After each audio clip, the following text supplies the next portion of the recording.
Hello എല്ലാവർക്കും ലിയ ടീച്ചറിൻ്റെ പുതിയൊരു വീഡിയോയിലേക്ക് സ്വാഗതം. അപ്പം നമ്മളിന്ന് എത്തിയിരിക്കുന്ന ഒരു പലഹാരത്തിൻ്റെ റെസിപ്പി ആയിട്ടാണ്. അപ്പം നമ്മുടെ ഈ ഹെൽത്തി ആയിട്ടുള്ള പലഹാരം എങ്ങനെയാണ് ചെയ്യുന്നതെന്ന് നോക്കിയാലോ. അപ്പം നമ്മുടെ കുട്ടികളെല്ലാം സ്കൂൾ വിട്ട് വരുന്ന സമയങ്ങളിൽ നമുക്ക് കുട്ടികൾക്ക് ഉണ്ടാക്കി കൊടുക്കാൻ പറ്റിയ നല്ല ഹെൽത്തി ആയിട്ടുള്ള ഒരു പലഹാരമാണ്. അപ്പോൾ ഇതിനുവേണ്ടി നമ്മൾ എണ്ണയൊന്നും ഉപയോഗിക്കുന്നില്ല. അപ്പം നമ്മളിത് ആവിയിൽ ചെയ്തെടുക്കുന്നതാണ്. അപ്പോൾ ഇതിനകത്ത് നമ്മൾ ഫില്ലിങ് ചെയ്തിരിക്കുന്നത് ചിക്കൻ കൊണ്ടാണ്. അപ്പം കുട്ടികൾക്ക് തീർച്ചയായിട്ടും ഇത് ഇഷ്ടപ്പെടും. അപ്പോൾ ഇതെങ്ങനെയാണ് ചെയ്യുന്നതെന്ന് നോക്കിയാലോ. നിങ്ങൾ മലക്കറിയിലെ പുതിന എടുത്ത് കുറേ നട്ട് പിടിച്ചതാ, എല്ലാം പോയി. ഇപ്പം പിടിച്ച് വരുന്ന് കണ്ട. നിങ്ങളുടെ വീട്ടിൽ പിടിച്ച പുതിന, ഫ്രഷ് ആയിട്ടുള്ള പുതിന.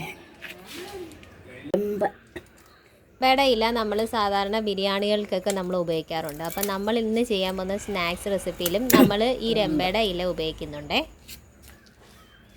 അപ്പോൾ ഇതിന് വേണ്ടുന്ന ഇൻഗ്രീഡിയൻസ് എന്തൊക്കെയാണെന്ന് നമുക്ക് നോക്കാവേ. അപ്പം നമ്മൾ 2 സവാള ചെറുതായിട്ട് അരിഞ്ഞെടുത്തിട്ടുണ്ട്. അതേപോലെ തന്നെ നമ്മൾ 3 പച്ചമുളക് അരിഞ്ഞെടുത്തിട്ടുണ്ട്. 2 നെല്ലി വെളുത്തുള്ളി, ഒരു ചെറിയ കഷ്ണം ഇഞ്ചി, അതെല്ലാം നമ്മൾ ചെറുതായിട്ട് അരിഞ്ഞെടുത്തിട്ടുണ്ട്. അതേപോലെ തന്നെ കറിവേപ്പിലയും നമ്മൾ നേരത്തെ കാണിച്ച നമ്മുടെ വീട്ടിൽ തന്നെ കിളിച്ച രമ്പയുടെയും പുതിന ഇലയുടെയും ഇലകൾ നമ്മൾ ചെറുതായിട്ട് അരിഞ്ഞെടുത്തിട്ടുണ്ട്. പിന്നെ നമ്മൾ ചിക്കൻ്റെ എല്ലൊന്നും ഇല്ലാതെ മാംസം മാത്രം എടുത്തത് നമ്മൾ മിക്സിയിലൊന്ന് ക്രഷ് ചെയ്തെടുത്തിട്ടുണ്ട്. അതേപോലെ തന്നെ നമ്മളിവിടെ 1 കപ്പ് അരിപ്പൊടിയാണ് നമ്മൾ ഇതിന് വേണ്ടി ഉപയോഗിക്കുന്നത്. അപ്പോൾ ഇത്രയാണ് നമ്മുടെ ഈ പലഹാരത്തിന് വേണ്ടുന്ന ഇൻഗ്രീഡിയൻസ്. അപ്പോൾ നമ്മളിത് എണ്ണയൊന്നും ഉപയോഗിക്കുന്നത് നമ്മൾ ആവിയിൽ ചെയ്തെടുക്കുന്ന പലഹാരമാണ്. അപ്പോൾ ഇതെന്തായാലും കുട്ടികൾക്ക് തീർച്ചയായിട്ടും ഇഷ്ടപ്പെടും, ഹെൽത്തിയുമാണ്. അപ്പോൾ ഇതിന് എങ്ങനെയാണ് ചെയ്യുന്നതെന്ന് നമുക്ക് നോക്കാവേ. അപ്പോൾ ആദ്യം നമ്മൾക്കിതിന് വേണ്ടുന്നത്, നമ്മൾ ഇടിയപ്പത്തിനും പൊറോട്ടയ്ക്കൊക്കെ പത്തിരിക്കൊക്കെ കുഴയ്ക്കുന്ന പരുവത്തിൽ നമ്മളിതിനെ കുഴച്ചെടുക്കണം. ചൂടുവെള്ളം ഒഴിച്ച് ഇതിനകത്ത് നെയ്യും കൂടെ ഒഴിച്ച് കൊടുക്കാം. ഒരു മണവും രുചിയും ഒക്കെ കിട്ടും. നെയ്യ്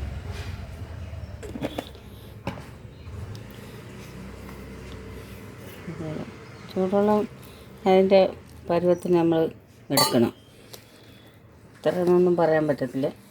നമ്മളിത് 1 കപ്പ് മാവാണ്.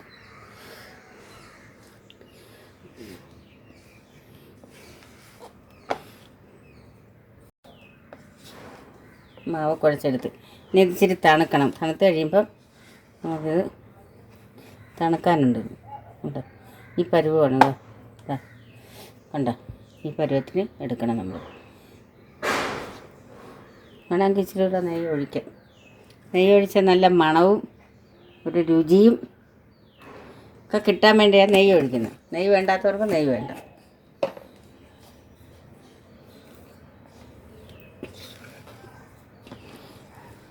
നെയ്യ് ഒഴിക്കുമ്പം പ്രത്യേക ഒരു ടേസ്റ്റ് തന്നെയാണ് അല്ലേ. അപ്പം ഹെൽത്തി ആയിട്ട് ചെയ്യുന്നവർക്കാണെങ്കിൽ നെയ്യ് ഉപയോഗിച്ചില്ലെങ്കിലും കുഴപ്പമൊന്നുമില്ല. കാരണം നമ്മളിത് ആവിയിൽ ചെയ്തെടുക്കുന്നതല്ലേ.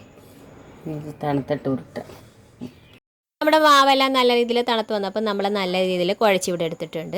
അപ്പോൾ നെയ്യെല്ലാം തേച്ച് നല്ല രീതിയിൽ കുഴച്ചെടുത്തിരിക്കുന്നതാണ്. അപ്പോൾ ഇതിന് വേണ്ടി ഇതിനകത്ത് വെക്കാനുള്ള ഫില്ലിങ് നമുക്ക് ആദ്യം തന്നെ തയ്യാറാക്കണം. അതിനുവേണ്ടി നമ്മളിവിടെ അടുപ്പത്ത് നമ്മൾ ഇരുമ്പേട്ടി വെച്ച് കൊടുത്തിട്ടുണ്ട്. ഇരുമ്പേട്ടി ഒന്ന് ചൂടായി വന്നതിന് ശേഷം നമ്മളിതിലേക്ക് ആവശ്യത്തിനുള്ള എണ്ണ ഒഴിച്ചു കൊടുക്കുക. അപ്പോൾ നമ്മളിവിടെ വെളിച്ചെണ്ണയാണ് ഉപയോഗിക്കുന്നത്. അപ്പോൾ വെളിച്ചെണ്ണ ഉപയോഗിച്ച് നമ്മൾ എന്ത് കറി വെച്ചാലും പ്രത്യേക ഒരു ടേസ്റ്റ് തന്നെയാണ് അല്ലേ. നമ്മൾ മലയാളികൾ കൂടുതലും വെളിച്ചെണ്ണ തന്നെയാണ് ഉപയോഗിക്കാറുള്ളത്.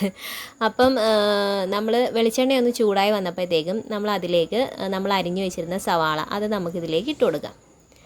സവാള നമുക്ക് ഇട്ട് കൊടുത്ത് നല്ല രീതിയിൽ നമുക്കൊന്ന് വഴച്ചെടുക്കാം. അപ്പോൾ സവാള ഒന്ന് ബ്രൗൺ വഴന്ന് വരുന്ന ടൈമിൽ നമ്മൾ നേരത്തെ അരിഞ്ഞു വെച്ചിരുന്ന പച്ചമുളകും കൂടി നമ്മൾക്ക് ഇതിലേക്ക് ഇട്ട് കൊടുക്കുന്നുണ്ട്. സവാള ഒന്ന് വാടി വരട്ടെ. അപ്പോഴത്തേക്ക് നമുക്കിതിലേക്ക് പച്ചമുളകും കൂടി നമുക്ക് ഇട്ട് കൊടുക്കാം. അതിനുശേഷം നമ്മൾ അരിഞ്ഞു വെച്ചിരുന്ന ഇഞ്ചി, വെളുത്തുള്ളി, കറിവേപ്പില അതെല്ലാം കൂടി നമുക്കിതിലേക്ക് ഇട്ട് കൊടുത്ത് നല്ല രീതിയിൽ നമുക്ക് ഇതൊന്ന് ആദ്യം തന്നെ വഴറ്റിയെടുക്കണം. അപ്പോൾ ചെറിയ ബ്രൗൺ കളർ ആവുന്ന വരെ നമുക്ക് ഈ സവാളയും വെളുത്തുള്ളിയും ഇഞ്ചിയെല്ലാം നമുക്ക് ആദ്യം തന്നെ ഇതൊന്ന് വഴറ്റിയെടുക്കാവേ. അപ്പോൾ ഇതിൻ്റെ ഫില്ലിങ്ങിന് വേണ്ടി നമ്മൾ നേരത്തെ എടുത്ത് വെച്ചിരുന്ന ചിക്കനാണല്ലോ. അപ്പോൾ ചിക്കൻ നമ്മൾ വേവിക്കാതെ ക്രഷ് ചെയ്തെടുത്തിരിക്കുന്നതാണ്. അപ്പോൾ അതുകൊണ്ട് നമ്മൾ ഇത് സവാളയൊന്നും നല്ല രീതിയിലൊന്ന് വഴറ്റിയെടുക്കണ്ട. കാരണം നമ്മുടെ ചിക്കനും കൂടി നമുക്ക് അതിലേക്ക് ഇട്ടിട്ട് വേണം നല്ല രീതിയിൽ സവാള ഒന്ന് വാടി വരുന്ന സമയത്ത് നമ്മൾ ഈ ചിക്കനും കൂടി നമ്മളിതിലേക്ക് അങ്ങ് ഇട്ട് കൊടുക്കുകയാണ്. കാരണം നമ്മൾ വേവിക്കാതെ ക്രഷ് ചെയ്തെടുത്തിരിക്കുന്ന ചിക്കനാണ്. അപ്പോൾ അത് നമ്മുടെ ഈ സവാളയിൽ എണ്ണയിൽ കിടന്ന് നമ്മുടെ ചിക്കനും ഒന്ന് വെന്ത് വരണം. സാധാരണ ചിക്കനൊന്നും വേവാൻ വലിയ സമയമൊന്നും എടുക്കുകയില്ല. അപ്പം നമ്മുടെ ചിക്കനും കൂടി നമുക്കിതിലേക്ക് ഇട്ട് കൊടുത്ത് നല്ല രീതിയിലൊന്ന് വഴറ്റിയെടുക്കാം. എന്നിട്ട് നമുക്ക് അതിലേക്ക് ആവശ്യത്തിനുള്ള ഉപ്പും കൂടി നമുക്കിതിലേക്ക് ഇട്ട് കൊടുക്കാവേ. അപ്പോൾ നമ്മുടെ ചിക്കനും ഉള്ളിക്കും ആവശ്യത്തിനുള്ള ഉപ്പും കൂടി നമുക്കിതിലേക്ക് ഇട്ട് കൊടുത്തതിന് ശേഷം ഇതിലേക്ക് നമ്മൾ ഒരു ആവശ്യത്തിനുള്ള വിനീഗറും കൂടി നമ്മൾ ഒഴിച്ചു കൊടുക്കുന്നുണ്ട്. അപ്പോൾ ഒരു ആവശ്യത്തിനുള്ള വിനീഗറും കൂടി നമ്മളിതിലേക്ക് ഒഴിച്ചു കൊടുത്തു. അതിനുശേഷം നമ്മളിത് നല്ല രീതിയിലൊന്ന് വഴറ്റിയെടുക്കാം. അപ്പോൾ നമ്മുടെ ചിക്കനും ചെറിയ തീയിലിട്ട് നമ്മുടെ ചിക്കനും ഒന്ന് വെന്ത് വരണേ. അപ്പോൾ ഇതിന് വേണ്ടുന്ന മസാലകളും കൂടി നമുക്ക് ഈ സമയം നമുക്കിതിലേക്ക് ഇട്ട് കൊടുക്കുക. അപ്പോൾ ഇതിന് വേണ്ടി നമ്മൾ 1/2 ടീസ്പൂൺ മഞ്ഞൾപ്പൊടി ഇട്ട് കൊടുക്കുന്നുണ്ട്. എന്നിട്ട് നമ്മൾ കാശ്മീരി ചില്ലിയാണ് ഉപയോഗിക്കുന്നത്. അപ്പോൾ എരിവിനനുസരിച്ച് നിങ്ങൾക്ക് മുളക് പൊടി ഉപയോഗിക്കാവുന്നതാണ് കേട്ടോ. അപ്പം നമ്മളിവിടെ കാശ്മീരി ചില്ലി നമുക്കൊക്കെ കുറച്ച് എരിവ് വേണം. ഓൾറെഡി നമ്മളിതിനകത്ത് പച്ചമുളക് ഇട്ടതുകൊണ്ട് എരിവ് കുറച്ച് മതിയെന്നുള്ള ആൾക്കാർക്ക് എരിവ് അതനുസരിച്ച് മസാലകൾ ഇടാവുന്നതാണ്. അപ്പോൾ എരിവ് കൂടുതലുള്ള ആൾക്കാർക്ക് അതനുസരിച്ച് മസാലകൾ ആഡ് ചെയ്യാവുന്നതാണ്. എന്നിട്ട് നമ്മൾ ആവശ്യത്തിനുള്ള കുരുമുളക് പൊടിയും കൂടി നമ്മളിതിലേക്ക് ഇട്ട് കൊടുക്കുന്നുണ്ട്. എന്നിട്ട് നല്ല രീതിയിൽ നമുക്കിതൊന്ന് വഴറ്റിയെടുക്കാം. അപ്പോൾ നമ്മുടെ ചിക്കനിലും സവാളയിലും നമ്മുടെ മസാലയെല്ലാം ഒന്ന് പിടിച്ച് വരട്ടെ. നമ്മുടെ ചിക്കൻ ഒന്ന് വെന്തെടുക്കുകയും വേണം കേട്ടോ. നമ്മൾ ചിക്കൻ വേവിക്കാതെയാണ് നമ്മൾ ക്രഷ് ചെയ്തിരുന്നത്. അപ്പോൾ നമ്മുടെ ചിക്കനും ഒന്ന് ചെറിയ തീയിലിട്ട് വേണം നമ്മുടെ ചിക്കനും ഒന്ന് വേവിച്ചെടുക്കണം. എന്നിട്ട് ഇതിലേക്ക് നമ്മൾ ആവശ്യത്തിനുള്ള ചിക്കൻ മസാലയും കൂടി ആഡ് ചെയ്യുന്നുണ്ട്. അപ്പോൾ നമ്മൾ ചിക്കനല്ലേ ഉപയോഗിക്കുന്നത്, അതുകൊണ്ട് നമ്മളിവിടെ ഗരം മസാലയല്ല ചിക്കൻ മസാലയാണ് നമ്മൾ ആഡ് ചെയ്യുന്നത്. അപ്പോൾ ആവശ്യത്തിനുള്ള ചിക്കൻ മസാലയും കൂടി നമുക്കിതിലേക്ക് ഇട്ട് കൊടുക്കാം. എന്നിട്ട് നല്ല രീതിയിൽ നമുക്കിത് അടച്ചു വെച്ച് ചെറിയ തീയിലിട്ട് നമ്മുടെ ചിക്കനും ഉള്ളിയും എല്ലാം നമുക്കൊന്ന് വേവിച്ചെടുക്കണം.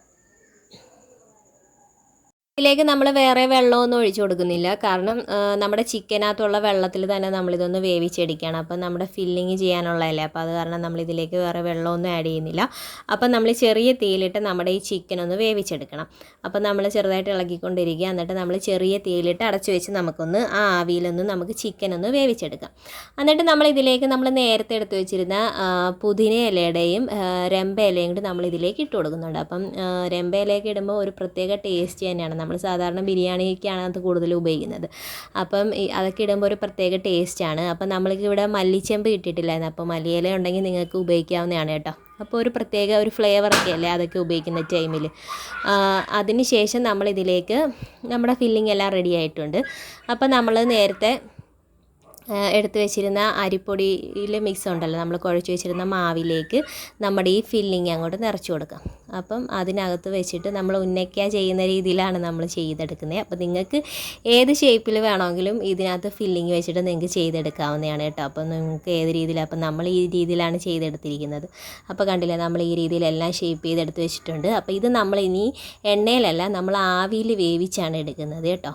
അപ്പോൾ നിങ്ങൾക്ക് ഏത് രീതിയിൽ വേണമെങ്കിലും ഏത് ഷേപ്പിൽ വേണമെങ്കിലും നിങ്ങൾക്ക് ചെയ്തെടുക്കാം കേട്ടോ. അപ്പോൾ ഇത് നമ്മൾ ആവിയിലേക്ക് വേവിച്ചെടുക്കാൻ വേണ്ടി നമ്മൾ ഇഡലിക്കുട്ടും വെച്ച് കൊടുത്തിട്ടുണ്ട്. വെള്ളം ഒഴിച്ച് നമ്മൾ ഓരോന്നായിട്ട് ഇതിലേക്ക് വെച്ച് കൊടുക്കാം. അപ്പോൾ നമ്മൾ ഓൾറെഡി ഇതിനകത്ത് നമ്മൾ ഫില്ലിങ്ങും ഓൾറെഡി വെന്തതാണ്. അതേപോലെ തന്നെ നമ്മുടെ മാവ് നമ്മൾ നല്ല ചൂട് വെള്ളത്തിൽ കുഴച്ച മാവുമാണ്. അപ്പോൾ അതുകൊണ്ട് നമ്മൾ ഒരുപാടിട്ട് വേവിക്കണമെന്നില്ല. ഒരു 10 മിനിറ്റൊക്കെ നമുക്ക് വേവിച്ചെടുത്താൽ മതി. അപ്പോഴത്തേക്കും നമ്മുടെ ഈ സ്നാക്സ് റെഡിയായി കിട്ടും കേട്ടോ. അപ്പോൾ ഇത്രയേ ഉള്ളൂ, നമ്മുടെ ടേസ്റ്റിയും ഹെൽത്തി ആയിട്ടുള്ള നമ്മുടെ ഈ സ്നാക്സ് ഇവിടെ റെഡി ആയിട്ടുണ്ട്. അപ്പോൾ അകത്ത് ചിക്കൻ ഫില്ലിംഗ് ആയതുകൊണ്ട് കുട്ടികൾക്ക് തീർച്ചയായിട്ടും ഇഷ്ടപ്പെടും. അപ്പോൾ നിങ്ങളെല്ലാവരും വീട്ടിൽ ഇത് ഒരു വട്ടം ട്രൈ ചെയ്ത് നോക്കുക. അപ്പോൾ നമ്മുടെ ചാനൽ ആദ്യമായിട്ട് ആരെങ്കിലും കാണുന്ന കൂട്ടുകാരുണ്ടെങ്കിൽ നമ്മുടെ ചാനലൊന്ന് സബ്സ്ക്രൈബ് ചെയ്യാൻ മറക്കല്ലേ. ഞങ്ങളുടെ വീഡിയോ ഇഷ്ടപ്പെട്ടിട്ടുണ്ടെങ്കിൽ ലൈക്ക് ചെയ്യാനും ഷെയർ ചെയ്യാനും കമൻറ്റ് ഇടാനും മറക്കല്ലേ. അപ്പോൾ പുതിയൊരു വീഡിയോ കാണുന്നവരേക്കും എല്ലാവർക്കും ബൈ, ടേക്ക് കെയർ.